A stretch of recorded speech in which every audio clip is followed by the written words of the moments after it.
Handre Pollard just admitted something that's going to break every rugby coach's brain.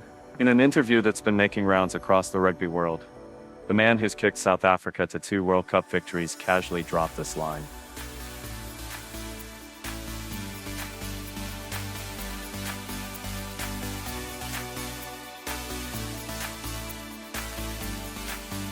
I don't practice that much.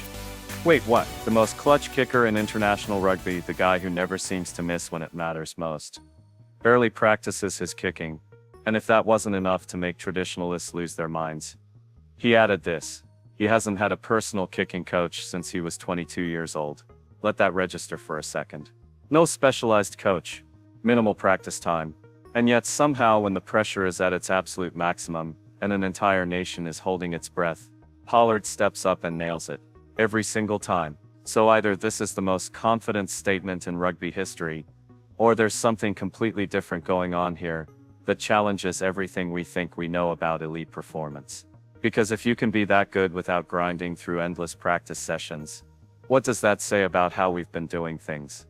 The admission came during a conversation about his preparation routine, and it caught people completely off guard. Pollard explained that by fly-half standards, he barely touches a ball during training sessions focused specifically on kicking, while other international fly-halves are reportedly spending hours working on technique and repetition with specialized coaches. Pollard takes a completely different approach. He trusts his process, he trusts his technique, and most importantly, he trusts his mind. The lack of a kicking coach since his early 20s isn't some budget issue or lack of access, it's a deliberate choice. He's built his entire kicking system around self-reliance and mental preparation rather than constant technical refinement, and the results speak for themselves. When you look at his conversion rate in high-pressure situations, it's genuinely remarkable. Not just good, historically excellent. So the question becomes obvious: is he onto something that the rest of rugby is missing, or is he just built differently?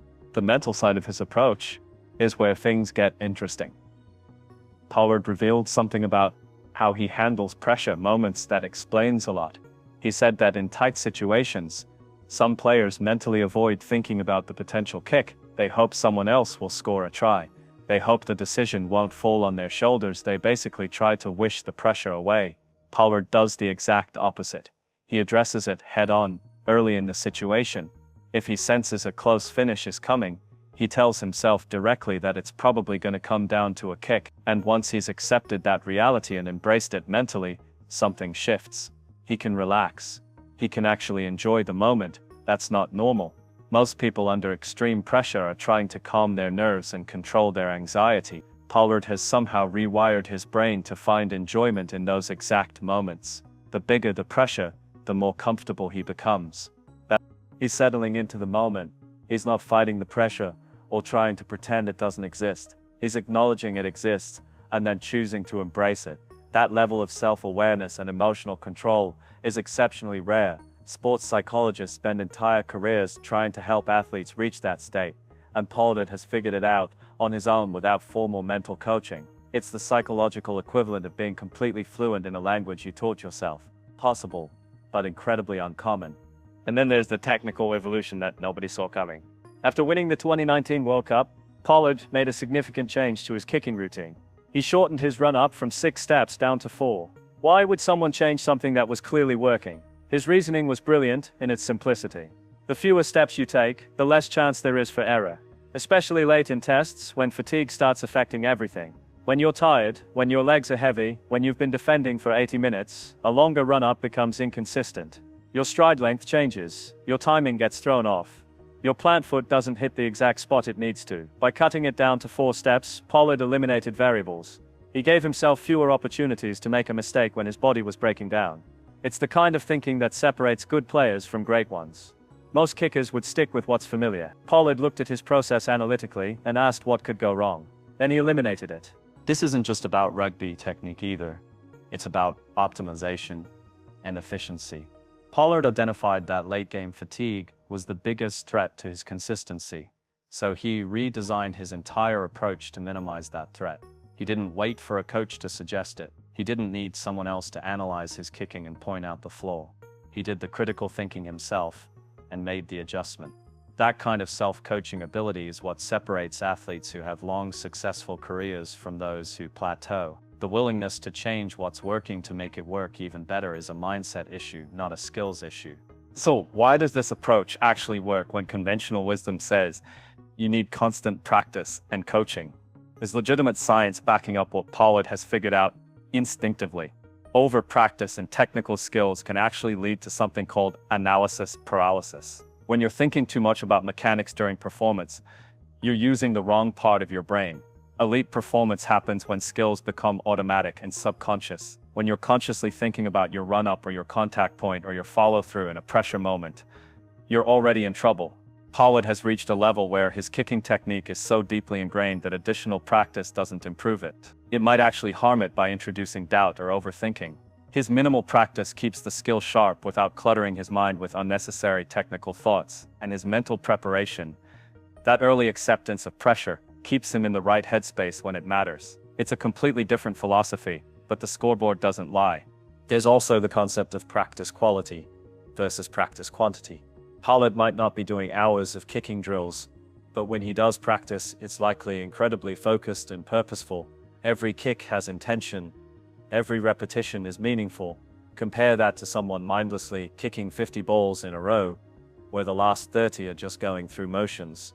Which approach actually builds better performance? The evidence suggests focused, intentional practice in smaller doses beats high-volume, unfocused practice. Pollard has intuitively understood this for years. This creates a debate that's been building in rugby circles ever since his comments went public. Is Pollard a natural genius who was born with ice in his veins, or has he just mastered something about mental preparation that others haven't?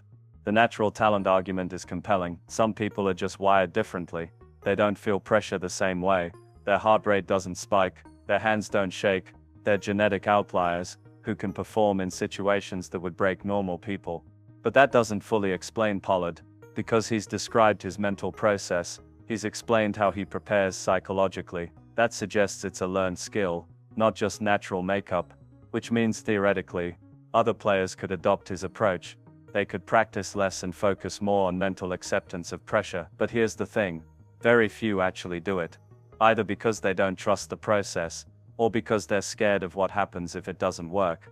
The traditional path of endless practice and specialized coaching feels safer, even if it might not be optimal. Look at elite performance in other sports and you'll find similar patterns.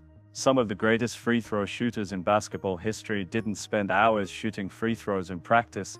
Some of the best penalty takers in football barely practiced penalties. What they did instead was visualize. They mentally rehearsed.